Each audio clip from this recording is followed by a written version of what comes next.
샬롬. 말씀 시작합니다. 오늘은 창세기 강의 30번째, 30번째 시간, 찬송가 400장입니다.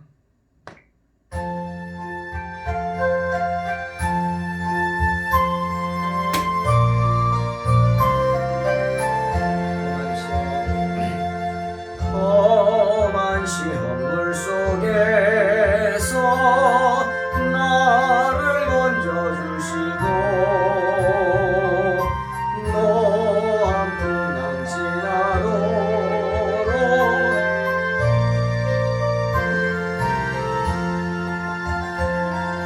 주여 나를 돌보시사 고이 품어주시고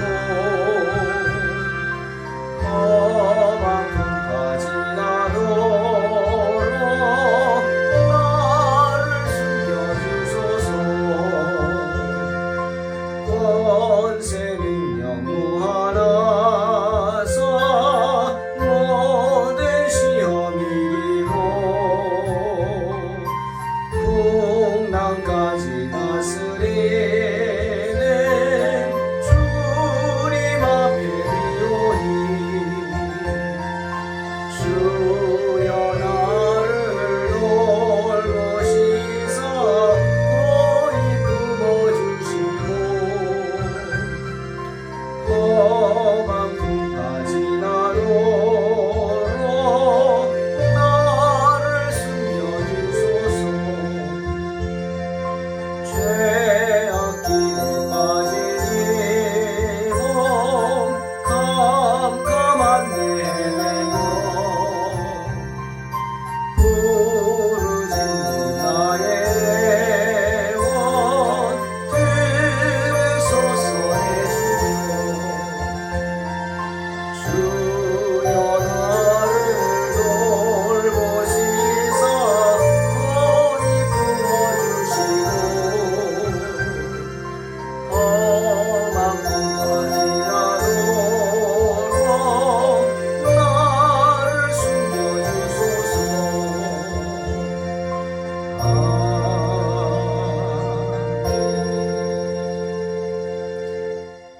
창세기 4장 9절로 12절 말씀입니다.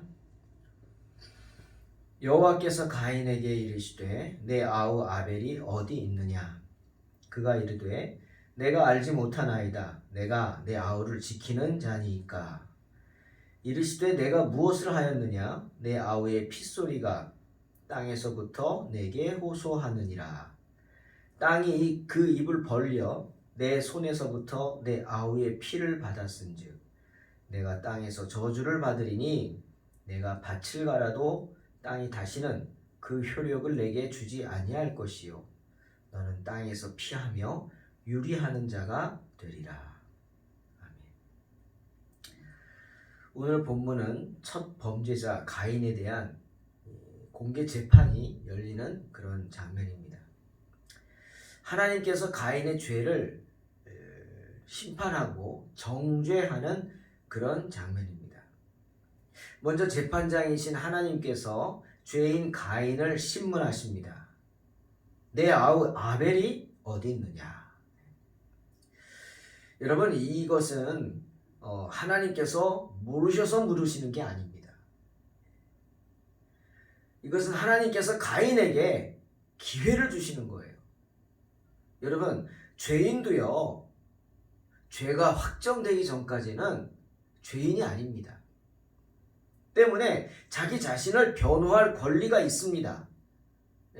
무조건 옛날처럼 막 때리고 내 죄를 내가 알렸다, 그거 아닙니다. 맞아서 아파서 할 수 없이 고백하는, 고문 때문에 고백하는 그거 아닙니다. 죄인도요 자신을 변호할 권리가 있죠. 동시에 또 뭐가 있어요? 자신의 죄를 고백할 수 있는 기회가 있습니다. 내가 잘못했다고 미리 얘기하는 거죠. 재판장이 너 이러이러한 죄를 지었지? 하기 전에 미리 내가 이런 잘못을 했습니다. 왜? 선처를 받을 기회죠. 선처해달라고 호소하는 겁니다. 인간은 죄인이죠. 누구나 범죄자가 될 수 있어요. 저도 조금 전에 어떤 목사님 어려움을 당해서 지금 구치소에 있는데 그 사모님이 좀 탄원서를 써달라고 그래서 할 수 있는 건 도와드려야지 하는 마음으로 몇몇 목사님들 모아서 받아주겠다고 얘기는 했습니다. 아직 확정되기 전에는 죄인이 아니죠. 그리고 그런 생각합니다. 누구나 죄질 수 있어요. 예? 누구건 고이건 아니면 타이건 내 의사와 상관없이 죄를 질 수 있는 거예요. 누구나 범죄자가 될 수 있다는 거죠. 예? 예전에 제주영락교회 제가 있을 때 저희 교구에 집사님 한 분이 보험회사라는 분인데 남편 안수 집사고 참 신실하신 분들이에요. 좋게 봤어요, 저는. 근데 어느 날 하루아침에 죄인이 돼서 감옥에 갇혔어요. 그 부인이. 무슨 죄예요? 살인죄예요. 운전을 하고 가다가 조심해야 돼요. 옆에 버스가 같이 큰 차가 가다가 그 큰 차가 갑자기 쓰더래요. 그러니까 그 옆을 지나가다가 어떻게 해야 돼요? 옆차가 쓰면 나도 자동으로 브레이크 밟고 서야죠. 근데 서지 않고 이 차가 왜 그러지? 하고 그냥 가는데 앞에서 어떤 할머니가 뛰어나온 거예요. 그러니까 그 버스는 할머니가 그냥 막 길 건넌다고 뛰어가는 걸 보고 쓴 거죠. 근데 이 집사님은 쓰지를 못했어요. 치였어요. 죽었어요. 예? 결국 사람을 죽였잖아요. 어쨌건 감옥에 갑니다. 정말 우리가 고이건 타이건 우리는 언제나 범죄자가 될 수 있단 말이에요. 여러분, 주님 그래서 로마서에서 말하잖아요. 3장 23절. 모든 사람이 죄를 범하였다. 모든 사람이 죄를 범한 거예요.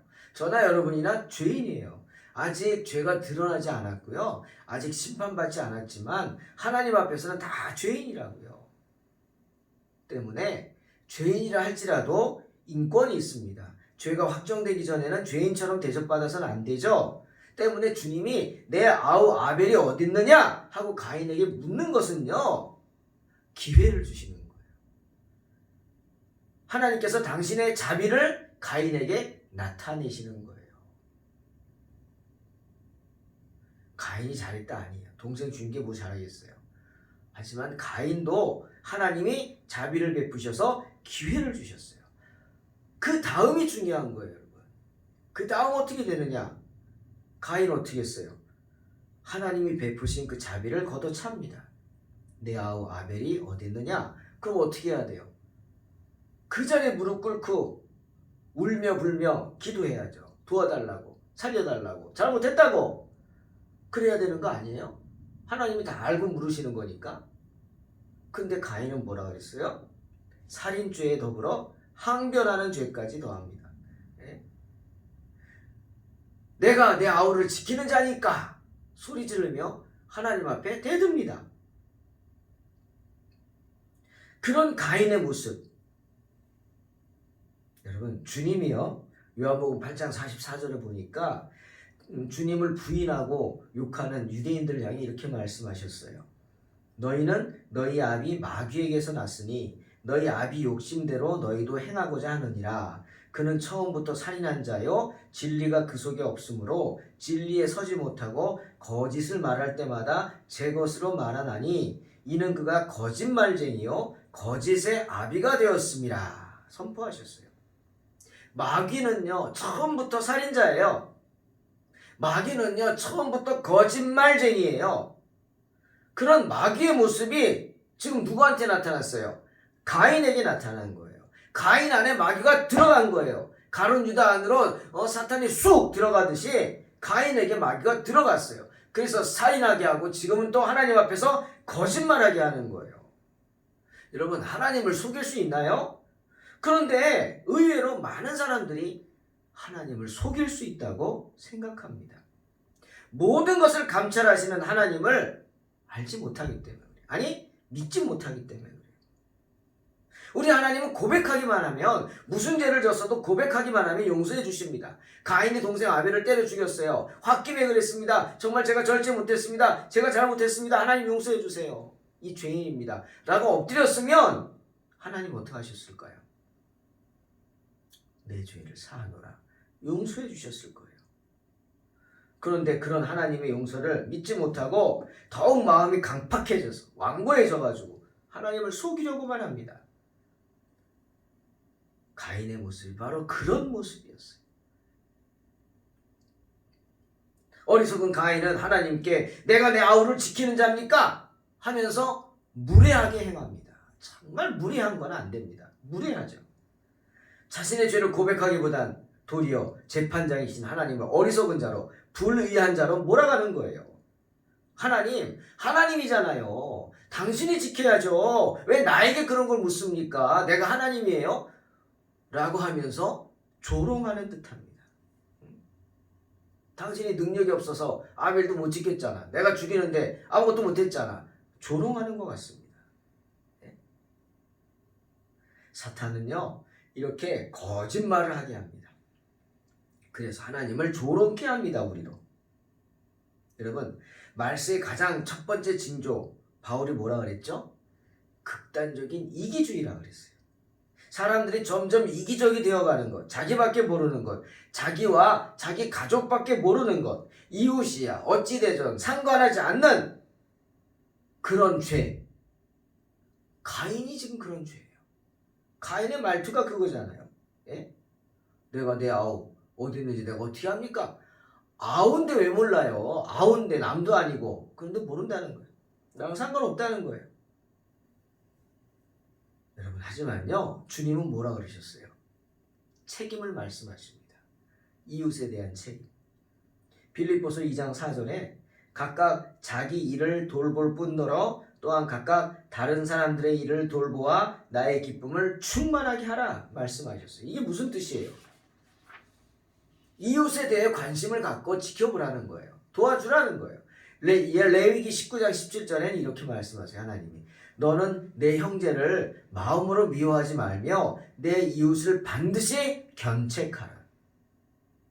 그러면 내가 그에 대하여 죄를 담당하지 아니하리라. 이게 무슨 말이에요? 이 말씀대로라면 우리가 책임을 져야 되는 거예요. 이웃에 대해. 이웃이 죄를 짓는 것, 그것도 내 책임이 될 수 있다는 그런 무서운 말씀이에요. 예? 물론 전혀 모르는 그런 사람들 이야기가 아닙니다. 여기서 이웃은 정말 내 이웃이에요. 이웃 친척같이. 예? 이웃 사촌같이. 가까운 사이. 남이지만 이웃에 살면서 가깝게 지내는 사이. 이 이웃이죠. 그 형제가 잘못하면 미워하지 말고 아유 저 죄인이야 끊어버리자 라고 하지 말고 그 이웃의 잘못을 서슴지 말고 지적해주고 타일러줄 수 있어야 된다는 거예요. 저도 설교 준비하면서 그런 생각해봤어요. 어저께 저 위에 식당을 민집사님 같이 봉사하고 갔어요. 근데 거기를 초창기에는 몇 번 갔는데 그 다음에는 한 번도 안 갔어요. 어제 간 게 적어도 한 1년 6개월 만에 갔을 거예요. 동네에 살면서. 근데 왜 그랬냐면 거기 있는 그 주인 그 사장님이 여자분이 술 마시는 사람들 이렇게 노인네들이 오는데 옆에서 술 따라주고 같이 술 마시고 그러더라고요. 식당인데. 그걸 보는 순간 마음이 확 닫혀버려요. 처음에는 가서 식당들 여러 다니면서 많은 알잖아요. 인사도 하고 전도도 하려고 그랬는데 그 모습들을 보는 순간 마음이 탁 닫혀버려요. 가기 싫더라고요. 그리고 자꾸 그런 것만 보이더라고요. 지나갈 때마다. 이거구나. 그 형제를 미워하는 마음 품지 말라고 제가 설교 준비하는데 그 생각 들었어요. 그분 미워하는 마음이 든 거예요. 나도 모르게. 왜 저러지? 근데 한편 이해를 해야죠. 한편으로는. 먹고 살기 위해서 장사하다 보니까 식당에 술 팔잖아요.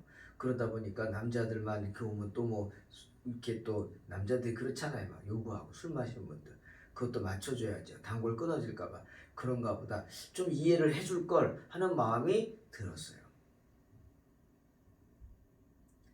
하지만 더 잘못한다면 그 잘못을 친해지면 서슴지 말고 지적하고 타일러 주는 게 우리의 책임이라는 거예요. 그래야 내가 그 죄에 대한, 그 사람이 짓는 죄에 대한 책임을 벗을 수 있다는 거예요. 네? 여러분 무서운 말 아닙니까? 여러분의 이웃이 범죄하거든 모른 체하고 돌이키고 끊어버리지 말고 어떻게? 그 사람이 이웃이라면 죄를 지적해 주라는 거예요. 죄를 지적해 줘요. 하지만 이미 사탄의 노예가 되어버린 가인은 기회가 없는 것 같아요. 하나님은 그렇게 잡아떼는 가인에게 증거를 대죠. 야, 네 아우의 핏소리가 땅에서부터 내게 호소한다. 뭔 말이에요? 아벨이 죽어가면서 너한테 맞아 죽어가면서 흘린 피 그 자체가 증인이고 그 자체가 고발자라는 말씀이죠. 신명기 12장 23절에 피는 그 생명이라 분명히 말씀하셨어요. 그러니 피를 흘리게 하는 살인은 뭐예요? 하나님이 가장 미워하시는 죄죠. 여러분 피는요 그냥 땅에 쏟아져 버려지지 않습니다. 절대로. 피는 한 방울까지도 다 하나님이 기억하신 바 돼요. 말씀하시죠. 땅이 그 입을 벌려 내 손에서부터 내 아우의 피를 받았느니라. 무슨 말씀이에요? 한 방울 한 방울도 그냥 버려지는 게 아니라 그 땅이 그 피를 다 받아낸다는 거예요. 낱낱이 다 받아내서 한 방울까지도 놓치지 않고 받아내서 네? 하나님 앞에 보여드리는 거겠죠. 근데 여기서 원어를 보면 내 아우의 피를 받았다 그랬는데 그 아우의 피가 복수 형태랍니다. 복수 형태입니다. 그러니 내 아우의 피들이라는 거죠. 이게 뭔 소리예요? 아벨이 아직 총각이지만 어리지만 아벨이 나중에 커서 결혼하면 자녀가 나오고 그 자녀가 결혼해서 자녀가 나오고 자녀의 자녀가 결혼해서 자녀가 나오고 그 후손들 아직 이 땅에 태어나지는 않았지만 아벨의 후손들 그 후손들까지도 그들의 피까지도 지금 나에게 호소하고 있다는 거예요. 억울하게 죽은 아벨만이 아니라 아직 태어나지도 않은 수많은 아벨의 후손들까지도 자신의 억울함을 호소하면서 가인의 흉악한 죄를 심판해달라고 하나님께 호소하고 있다는 말이죠. 정말 무서운 말이에요. 그러니 가인의 죄가 얼마나 큰 것입니까? 한 사람을 죽인 게 아니란 말이에요. 가인이 죽인 것. 한 사람을 죽여도 정말 큰 죄인데 한 사람이 아니라 그 가인이 앞으로 날 후손들을 모두를 죽인 거예요. 싹을 꺾어버린 거예요.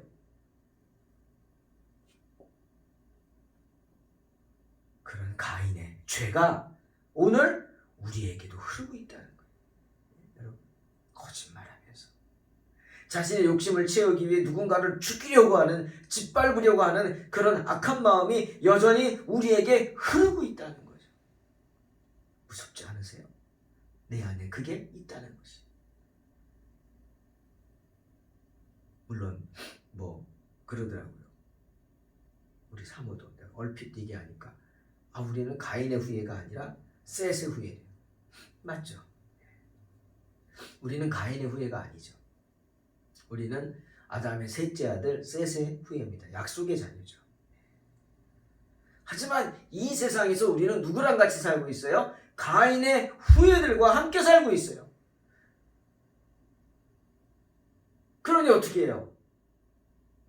먹을 만지면 거머쥐잖아요. 마찬가지. 우리도 그들과 어울려 살면서 우리가 알게 모르게 그들의 악함을 이어받고 있는 거예요. 악한 모습을 보고 그 악함이 당연한 것으로 보고 있는 거예요. 악한 사람들이 악하게 행동하는 것을 보고 내가 저렇게 행동하지 못하니까 바보 같아 보이는 거예요. 모자르게 보이는 거예요. 나도 저렇게 행동해야지 저들과 같이 어울려서 정말 이 세상에서 잘 먹고 잘 살 수 있구나. 그런 마음이 자꾸 들어오죠. 왜? 그들의 악함이 익숙해지니까.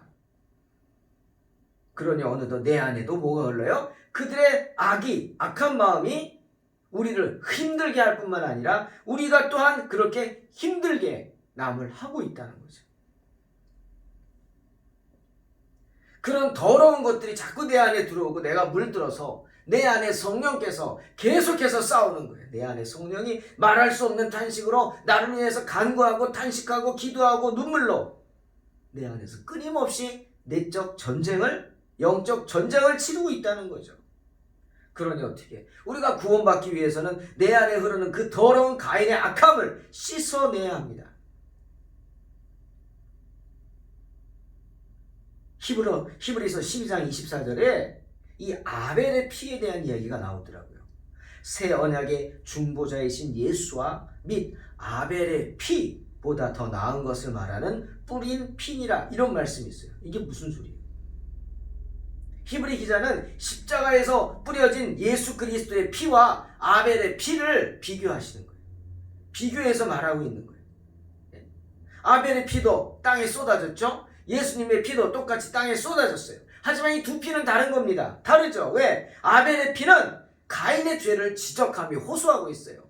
심지어 아벨의 후손들까지도 저놈이 나를 죽였어요. 우리의 억울함을 하나님 봐주세요. 우리 이 억울한 마음을 달래주세요. 고발하는 거예요. 저놈이 우리를 죽였어요. 가인의 죄를 지적하고 고발하는 피가 아벨의 피예요. 하지만 예수님의 피는 아벨의 피보다 여기 말씀처럼 더 나은 것을 말하는, 더 나은 소식을 전해주는 피예요. 우리도 억울하죠. 당하고. 하지만 예수님은 우리의 죄를 지적만 하지 않고 누군가 죄를 진 사람의 죄를 지적만 하지 않고 그 죄를 씻어주는 대속의 피입니다. 할렐루야. 아벨의 피는 원수를 갚아달라고 호소하는 피지만 예수님의 피는 십자가에 달려 피 흘리시면서 이렇게 기도하셨어요. 누가복음 23장 34절. 아버지, 저들을 용서하여 주옵소서. 자기들이 하는 것을 알지 못함이니이다. 아벨의 피는 원수 갚아달라고 호소하는 피지만 예수님의 피는 뭐라고요? 우리의 죄를 용서해달라고, 저들의 죄를 사하여달라고 호소하는 피란 말이죠. 얼마나 귀한 복의 피입니까? 이제 하나님께서는 가인에게 형벌을 선고하십니다. 첫째, 내가 땅에서 저주를 받으리라. 무서운 저주를 선포하셨어요. 여러분, 아담은 어떤 심판을 받았죠? 아담? 어떤 형벌을 받았어요? 성경을 자세히 보십시오. 창세기 3장에 나옵니다. 아담이 심판받지 않았어요. 네? 이 가인하고 비교해 보니까요, 아담은 정말 뭐예요? 아담의 죄는 하와가 갖고 온 선악과를 따먹은 거예요. 나중에 하나님 앞에 가서 하나님이 나에게 주신 그 여자가 그 여자, 이름도 없었죠 그때. 그 여자가 나에게 갖다 줘서 먹었습니다. 앞에 한 글자 빠졌겠죠. 할 수 없이. 할 수 없이. 그런 뜻 아니에요? 잘못된 거죠. 하지만 연약하고 또 나약했기 때문에 그렇게 한 거예요. 그걸 하나님이 봐주셨는지 성경 보니까 창세기 3장에 아담은 저주를 받지 않았어요. 뭐가 저주받았어요? 땅이 저주를 받았어요. 창세기 3장 17절. 땅은 너로 인하여 저주를 받으리라. 아담 때문에 땅이 저주를 받았어요. 아담이 받지 않았어요. 그런데 오늘 가인은 하나님이 바로 저주하셨어요. 내가 땅에서 저주를 받을지라. 무서운 얘기죠. 내가 저주를 받으리라. 그리고 또 아담 자신이 하나님의 저주를 가인 자신이 하나님의 저주를 받았을 뿐 아니라 가인이 땅으로부터도 저주를 받습니다. 뭐라 그랬어요? 내가 밭을 갈아도 땅이 다시는 그 효력을 내게 주지 아니할 것이요 너는 땅에서 피하며 유리하는 자가 되리라. 땅에서 경작하는 농부들은 뭘 기대합니까? 땅을 경작하면서 아마 두 가지일 거예요. 하나는 뭐예요? 음식물이죠. 수확물, 추수, 풍성한 추수, 곡식들. 그리고 또 하나가 뭡니까? 정착이죠. 정착. 떠돌아다니지 않고 땅이 있으면 뭘 지어요? 집을 짓죠. 집을 왜 지어요? 정착하기 위해서. 그 두 가지 축복을 받습니다. 근데 가인은 이 두 가지 축복을 모두 받지 못해요. 왜? 땅으로부터 저주를 받기 때문에 땅이 음식물을 내지 않아요. 가인은 농사를 못 지어. 왜? 땅이 그 농산물을 안 준단 말이에요. 그리고 땅이 가인이 사는 걸 허락지 않아. 그러니까 정착을 못해. 어떻게 해야 돼요? 떠돌아다녀야 돼요. 유리하는 자가 된다. 방랑자가 된단 말이에요. 떠돌이가 된단 말이에요. 나그네 그냥. 예? 그런 저주를 받은 가인이 어떻겠어요? 다른 사람들에게 끊임없이 비난을 받겠죠. 수치를 당하겠죠. 아우 저놈 저 떠돌아다니는 거 봐. 하나님 말씀 안 듣고 동생을 죽인 놈이야 저. 야 가까이도 하지 말아야. 큰일 난다 저. 오지도 못하게 해라. 말도 섞지 마. 뭐 이랬겠죠. 그리고 더 무서운 건 뭐냐? 항상 두려움 속에 사는 거예요. 불안과 공포 속에 마음에 평안이 없습니다. 왜? 내가 동생을 죽였잖아요. 그 죄책감에 시달리는 거예요. 그리고 또 뭐가 있어요? 지금 하나님께서는요, 가인이 동생 아벨을 죽인 그 죄에 대한 형벌을 집행하지 않으셨어요, 아직. 예? 집행하지 않았어요. 지금 집행유예예요, 집행유예. 예? 그러니 항상 아침에 일어나면 언제 하나님께 벼락 맞을지 모르는 거예요. 자기가 지은 죄가 있으니까. 그러니까 두렵겠죠. 그 처벌 공포스럽죠. 시달려야 했어요. 가인은 언제나 도망자가 되어야 했단 말이에요.